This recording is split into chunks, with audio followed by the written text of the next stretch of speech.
Bismillahirrahmanirrahim. Assalamualaikum warahmatullahi wabarakatuh. Alhamdulillahirabbil alamin.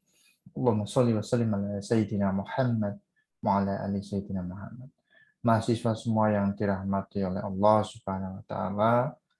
Alhamdulillah, pertemuan mata kuliah kecerdasan buatan sudah masuk pada minggu yang ketiga, di mana materi yang akan kita bahas nanti mengenai metodologi dari data science.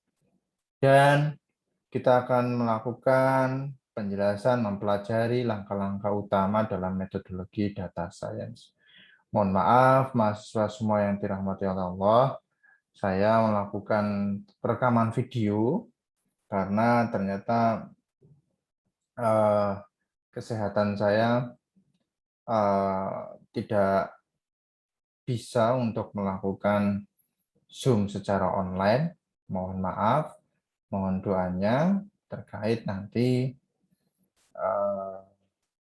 pembelajaran yang insya Allah nantinya akan kita lakukan. Sebisa mungkin saya akan melakukan Zoom online, tatap muka secara online dengan Zoom live, tidak melalui rekaman.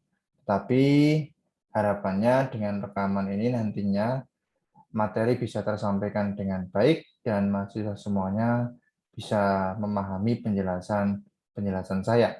Jika nanti ingin bertanya, silahkan manfaatkan diskusi setiap pertemuan yang sudah saya create forum diskusinya.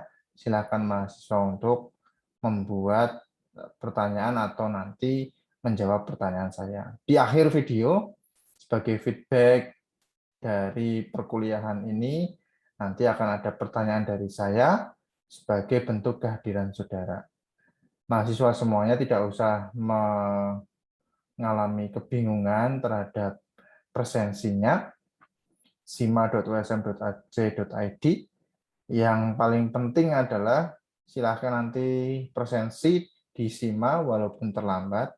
Yang paling penting di sini adalah keaktifan saudara di e-learning di grup mata kuliah kecerdasan buatan. Yaitu saya menilai kehadiran saudara dan keaktifan saudara di forum diskusi setiap pertemuan, baik itu teori maupun praktikum yang sudah saya create. Baik, kita langsung saja agenda kita. Slide ini yang saya peroleh dari kursus Artificial Intelligence di Kominfo. Saya membaginya agar mahasiswa semuanya juga memiliki pengetahuan yang sama dengan saya. Dan agenda kita adalah kita mempelajari metodologi di AI, kenapa diperlukan, berbagai metodologi data science yang nantinya kita coba paparkan, lalu langkah pengembangan dari masalah bisnis menjadi aplikasi artificial intelligence. Mengapa metodologi diperlukan? Metodologi itu seperti cara, langkah-langkah yang mana nanti untuk menyelesaikan permasalahan yang bisa memberikan informasi apakah itu decision, keputusan yang nantinya berbasiskan pengetahuan. Ini berasal dari data-data yang terkumpul dari manapun, baik itu suara, video, dan lain sebagainya. Lalu diproses, dianalitik, dianalisis dengan suatu metodologi yang nantinya memiliki bekal pengetahuan yang bisa untuk membuat sebuah keputusan ataupun nantinya sebuah prediksi. Sistem artificial intelligence dikembangkan dalam 2 tahap ya. Yang pertama pengembangan, di mana nanti ada tujuan yang dideklarasikan, pengumpulan datanya baik itu real time maupun data yang sudah tersedia. Ini dibagi menjadi 2 bagian, diuji datanya, diberikan pelatihan datanya, lalu ada data testing yang nanti kita uji melalui akurasi testing. Akurasi testing di sini kita peroleh berdasarkan dari data latih atau training data. Di mana di dalam training data, step selanjutnya adalah membuat sebuah model dari model A, B, C di sini. Nanti kita implementasikan, lalu kita uji model tersebut dengan memasukkan data baru, yang mana di sini disebut dengan data testing untuk memperoleh akurasi dari model tersebut di dalam menyelesaikan tujuan yang diinginkan. Penggunaannya jelas ada sebuah input parameter, ada model learning di sana, pembelajarannya, lalu result hasil yang diharapkan. Tujuan tugas yang biasa dikembangkan. Yang pertama, deskriptif di sini menjelaskan keadaan bisnis melalui data historis atau archive. Diagnostik menjelaskan masalahnya dengan melihat data historis. Jadi step by step-nya dari tujuan penugasan ini, yang pertama adalah menjelaskan keadaan bisnis dari data archive history yang kita peroleh. Lalu mendiagnostik dengan melihat data historis tersebut. Lalu kita memproyeksikan, memprediksi hasil dari data histori tersebut. Bagaimana capaian di masa depannya atau pola yang nanti kita bisa dapatkan untuk bisa melihat hasil di masa depan. Ini secara prediktif ya. Lalu preskriptif ini digunakan menggunakan hasil analitik dari prediktif di sini dan pengetahuan yang lain dengan menyarankan upaya terbaik di masa depan. Nah, ini adalah tujuan dari model yang nanti kita kembangkan. Nah, model-model yang dikembangkan ini ada berupa regresi atau estimasi, klasifikasi, clustering, asosiasi, anomaly detection, sequence mining, recommendation system.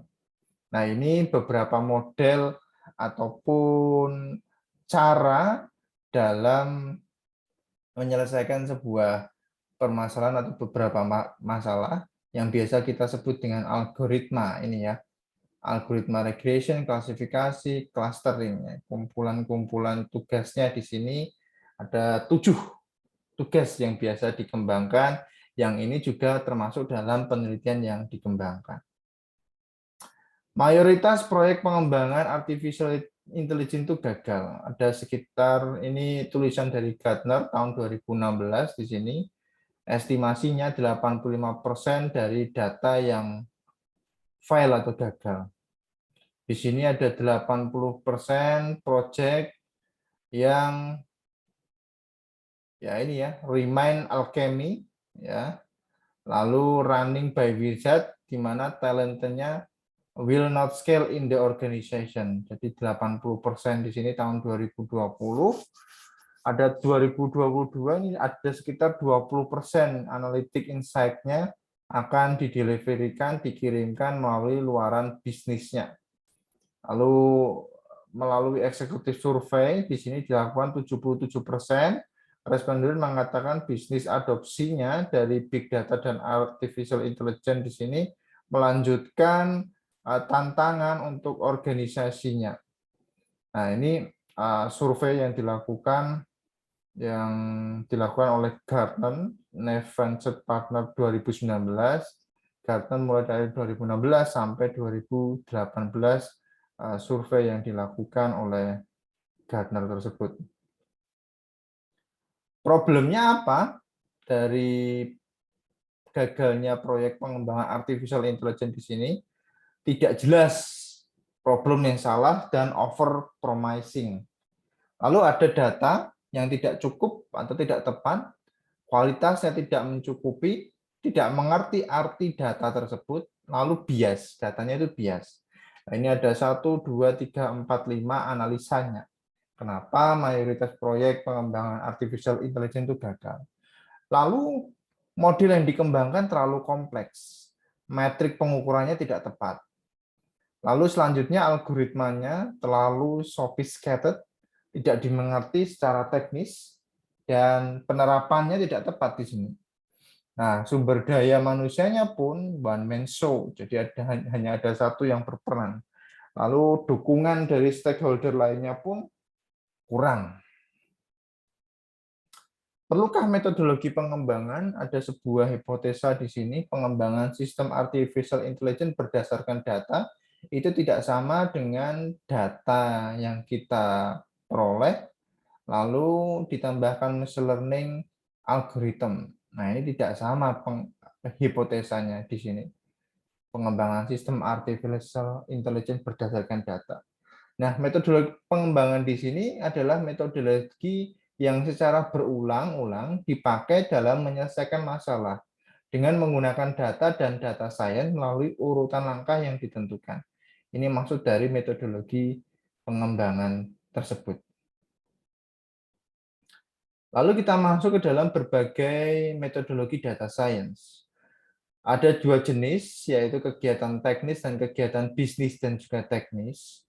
Kegiatan teknis di sini metodologinya dianggap kegiatan teknikal, di mana di sini ada sebuah bagian knowledge discovery, penggalian ilmu, pengetahuan, dan penggalian data. Ada data yang kita kumpulkan, lalu kita lakukan seleksi untuk mencari target data tersebut. Target data ini lalu kita coba untuk melakukan langkah pre-processing. Nah, data yang masuk ke dalam pre-processing ini biasanya adalah data linguistik atau bahasa manusia. Seperti contohnya adalah lulus tidak lulus, terus apa namanya, baik tidak baik. Nah, ini adalah bahasa linguistik. Semua proses data di sini nanti akan ditransformasikan menuju ke tipe data numerik, diubah menjadi tipe data numerik di sini. Sehingga baru ada perubahan dari data, sehingga mining datanya, penggalian datanya bisa kita polakan. Nah, seperti saham. Nah, saudara melihat kalau saham itu grafiknya naik, nah itu berasal dari mana? Dia mendapatkan nilai dari mana itu? Nilai sahamnya setiap kurun waktu tertentu. Nah, ini yang nanti kita coba buat pola dari data tersebut sehingga kita nanti bisa mengolahnya dengan jenis-jenis tugas tertentu. Metodologi yang nanti kita kembangkan seperti tadi regresi, klasifikasi, clustering seperti itu ya. Sehingga dari model tersebut nanti kita masuk ke tahap akhir yaitu evaluasi di sini. Di mana evaluasi itu datang dari adanya data training dan data testing untuk mendapatkan tingkat akurasi dari model yang sudah kita terapkan. Ada kegiatan teknikal lainnya, bagian dari SEMA. SEMA itu apa? Sampel, Explore, Modify, Model, dan Assess yang dikembangkan oleh SAS Institute. Mana di sini saling terikat satu sama lain, berputar, rodanya terus berputar, sehingga setelah assess lalu masuk lagi ke sampel. Diulang terus, diulang terus, diulang terus, sampai nanti mendapatkan asesmen yang sempurna, yang optimal. Ada KRIS DM, ya, panjangannya ini yang harus saudara cari, KRIS DM, silakan nanti di searching ya, KRIS DM. KRIS DM, masalah bisnis menjadi masalah decision support atau artificial intelligence, DS itu decision support ya. Nah, itu kita perlu memahami business understanding, data understanding, lalu data preparation, kita buat modeling, evaluasi, dan deploy. Deploy itu biasanya kita upload website, kita tampilkan di website, ataupun nanti di mobile system, yang mana nantinya data tersebut bisa kita visualisasikan. Ini 6 fase KRIS DM ya. Lalu ada juga yang keluaran dari IBM Data Science Methodology yang hampir sama seperti KRIS DM ya. Mungkin penambahannya di feedback nih ya. Penambahannya di dalam feedback itu. Lalu pengembangan dari Microsoft Team Data Science Process. Data Science life cycle-nya ini hampir sama seperti yang ini ya, SEMA itu tadi. Ya, SEMA ini berproses terus ini.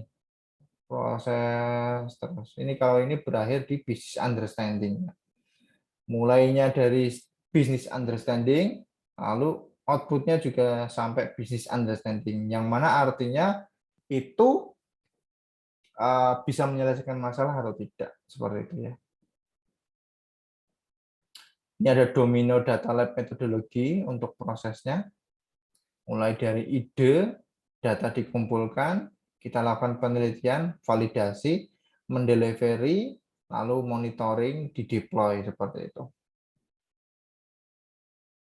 Ini kita skip.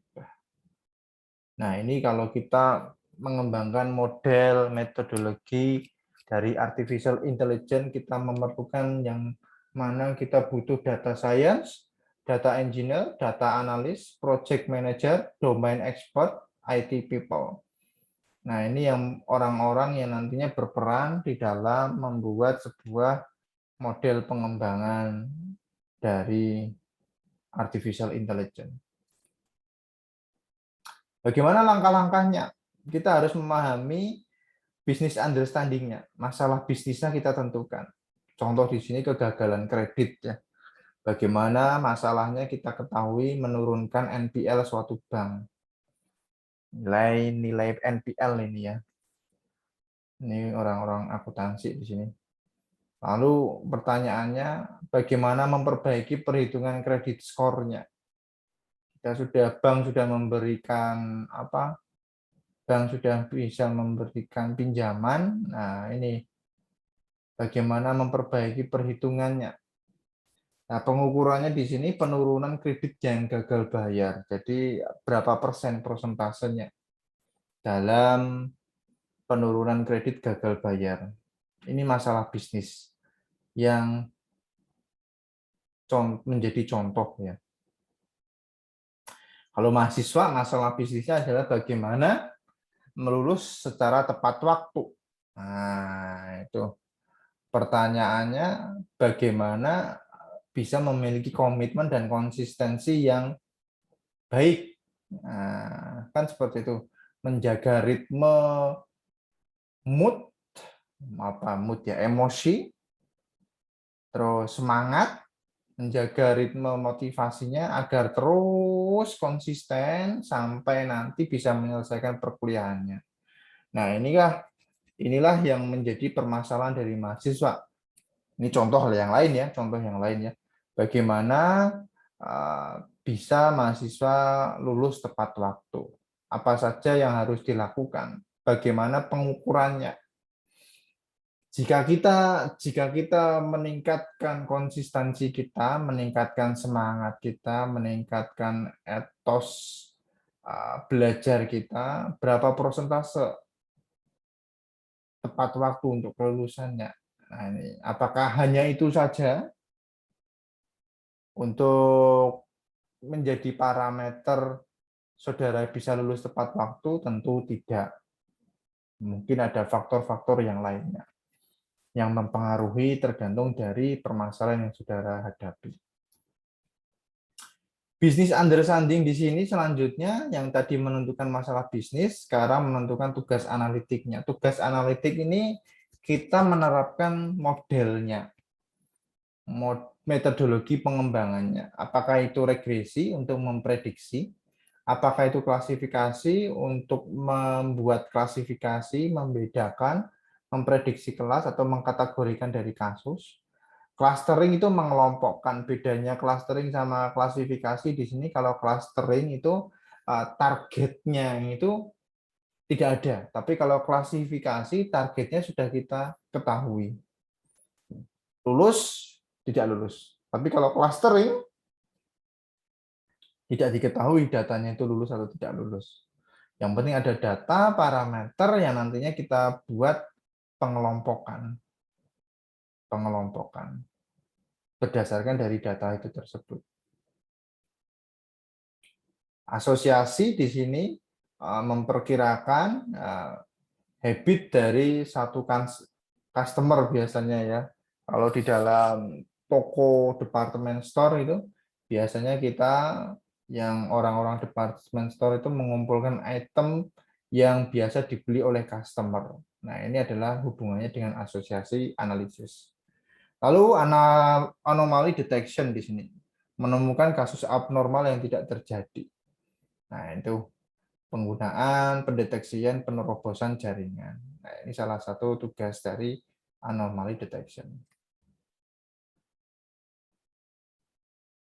Ada lagi sequence mining, urutan dari penggalian data tadi, memprediksi apa yang akan terjadi dari keadaan saat ini. Jadi ini berdasarkan waktu, misalnya curah hujan, polanya bagaimana. 10 tahun yang lalu hari ini itu prediksi hari ini itu terjadi apa. Nah, itu bisa dipolakan yang nantinya bisa memberikan perkiraan di masa depan apakah besok ini hujan atau tidak. Itu sequence mining. Lalu rekomendasi, ini contohnya adalah rekomendasi film untuk ditonton. Biasanya ini berdasarkan asosiasi preferensi dari pengguna lain yang memiliki tes yang sama. Nah, setelah menentukan tugas analitik, bagaimana selanjutnya prosesnya? Kita ukur performansinya menggunakan contohnya di sini. Metrik performansi itu adalah ukuran keberhasilan dari proses metodologi pengembangan yang dilakukan. Misalnya clustering, klasifikasi. Nah, ini contohnya pengukurannya bagaimana performansinya. Nah, kita menggunakan root mean square error, R square, Jagged index, log-lag, log loss, precision recall, dan F1 score. Nah, ini ya kasus tadi performanya menggunakan F1 score.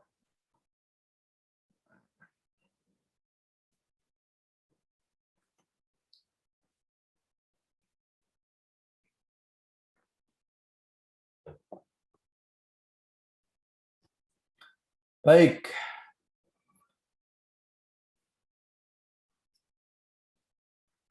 Memahami permasalahan bisnis.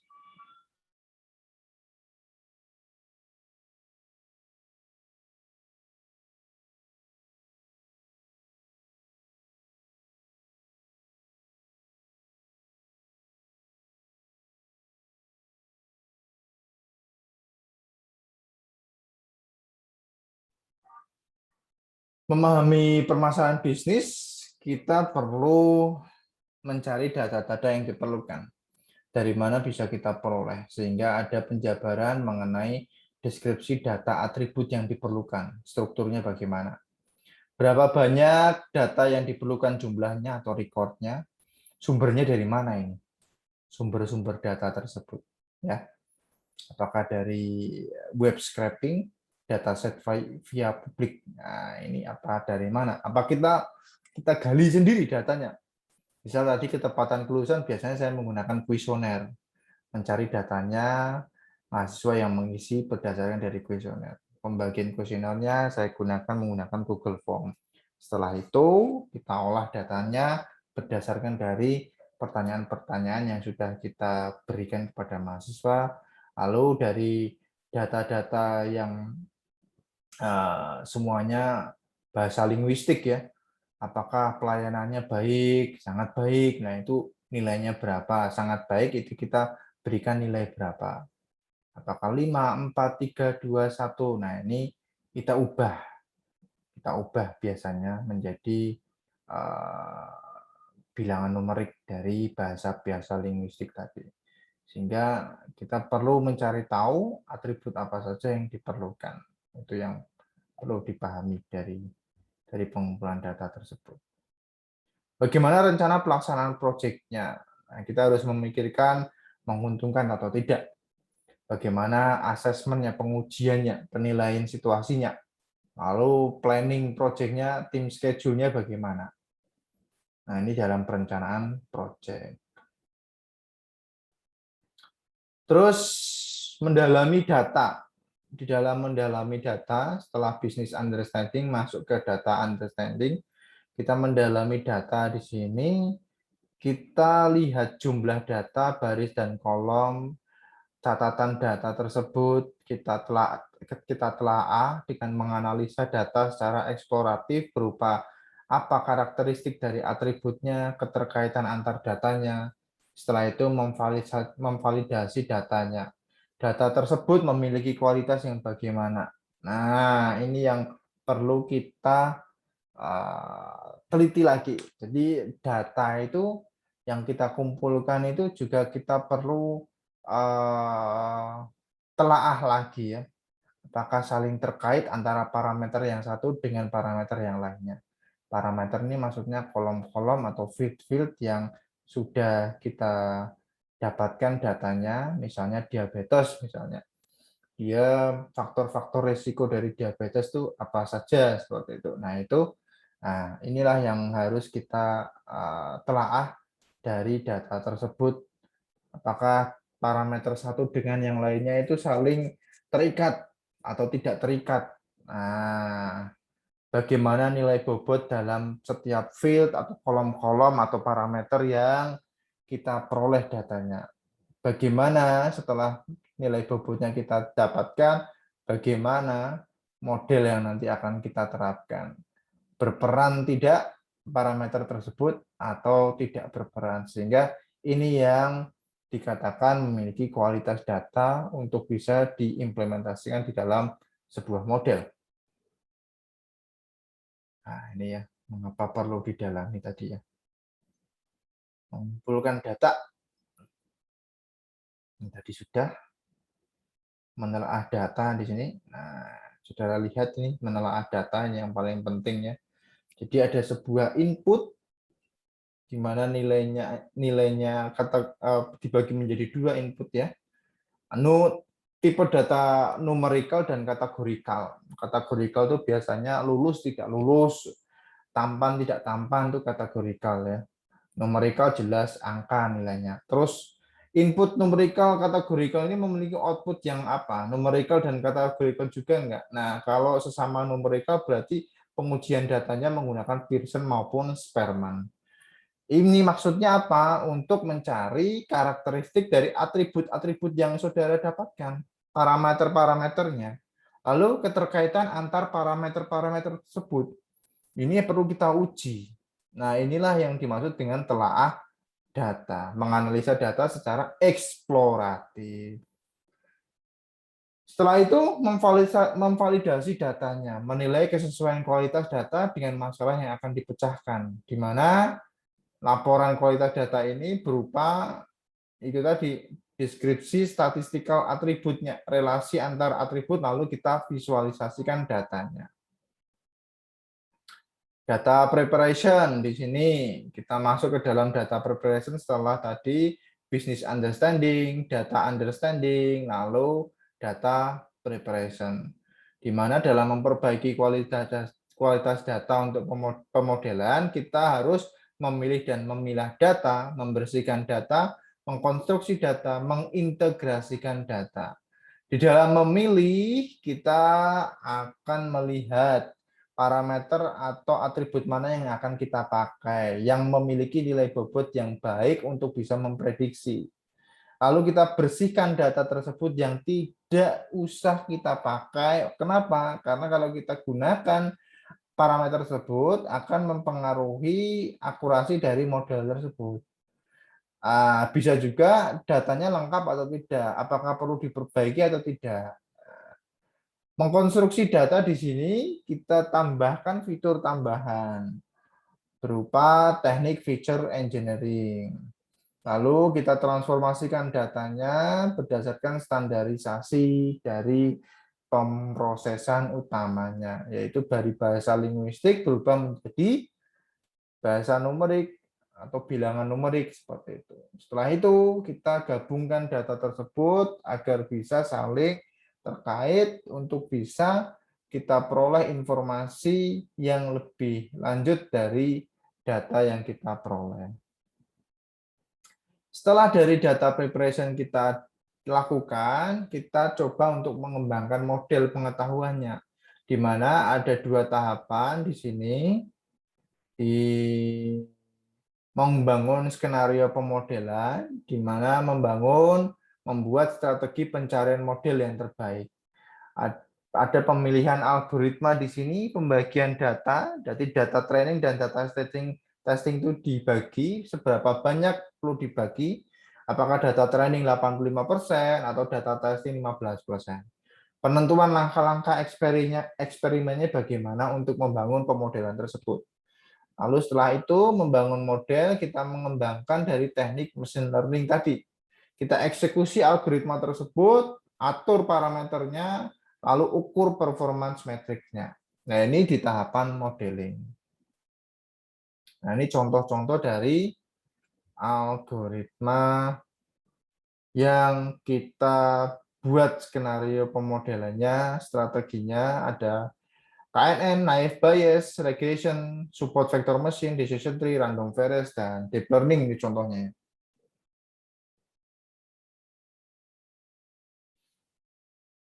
Membuat strategi pencarian model terbaik. Nah, ini membagi data tadi ya. Apakah nanti data latihnya 85% atau 90% dari data keseluruhan, sisanya digunakan untuk data uji. Nah, ini memang harus kita cari skenario-nya agar mencari akurasi yang baik. Lalu kita tentukan langkah eksperimennya, bagaimana langkah-langkahnya, apakah perlu kita cari model yang terbaik dengan menebak, atau one faktor setiap kali kita melakukan langkah itu cukup sekali dalam setiap waktu, atau semuanya dilakukan secara sporadis ya, tiap titik, tiap tahapan kita lakukan. Nah, apakah seperti itu? Nah, ini yang memang kita harus melakukan penelitian atau eksperimen langkah-langkahnya. Membangun model, nah, ini pemilihannya ya. Nah, ini nih. Bisa saudara lihat itu data latih, kita masukkan ke dalam proses utamanya, yaitu algoritma yang nanti kita terapkan, lalu modelnya itu menghasilkan model tadi ya. Itu bisa saudara lihat di sana. Ini gambar algoritma C45 ya.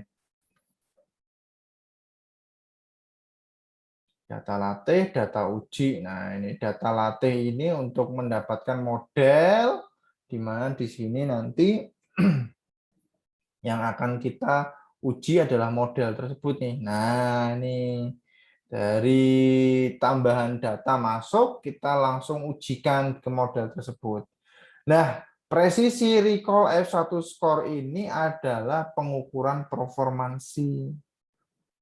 Nah, ini yang nanti menjadi pertanyaan saya untuk saudara mengenai kehadiran saudara. Perlu membuat new diskusi di sini. Nanti di slide ini terakhir ya. Nah, slide ini terakhir ini, slide terakhir saya mengenai pemahaman presisi recall dan F1 score. Tolong sebagai bentuk kehadiran saudara, silakan membuat new diskusi di pertemuan yang ketiga dengan memberikan nama, NIM, judul new diskusinya, lalu pertemuan 3. Nama, NIM, pertemuan 3. Lalu jawab pertanyaan saya ini mengenai pemahaman presisi, recall, dan F1 score. Di mana presisi, recall, dan F1 score ini digunakan untuk mengukur performansi. Pertanyaannya, apakah ketiga-tiganya ini perlu dilakukan atau cukup salah satu saja? Nah, maka dari itu silakan nanti jawab pertanyaan saya ini berdasarkan literatur yang saudara baca. Apakah presisi, recall, dan F1 score tersebut? Apakah ketiga rumus itu perlu dihitung untuk mengukur performansinya atau seperti apa? Silakan untuk dijawab di pertemuan ini sebagai bentuk kehadiran dan keaktifan saudara. Maka dari itu silakan untuk membuat new diskusi dengan judul new diskusi, nama, NIM, pertemuan 3. Lalu dijawab. Selanjutnya terakhir adalah model evaluasi. Mengevaluasi model di mana performansi capaian berbanding dengan target memilih model terbaiknya. Pengukurannya seperti itu, lalu mengevaluasi proses-proses di sini apakah reviewnya dari kekurangan model tersebut. Ini maksudnya mengevaluasi proses. Baik, itu saja dari pertemuan ketiga yang saya berikan. Silakan untuk menjawab pertanyaan saya tadi sebagai bentuk keaktifan dan kehadiran saudara pada hari ini. Terima kasih. Alhamdulillahirabbil alamin. Mohon maaf sebelumnya mahasiswa semuanya. Saya akhiri. Assalamualaikum warahmatullahi wabarakatuh.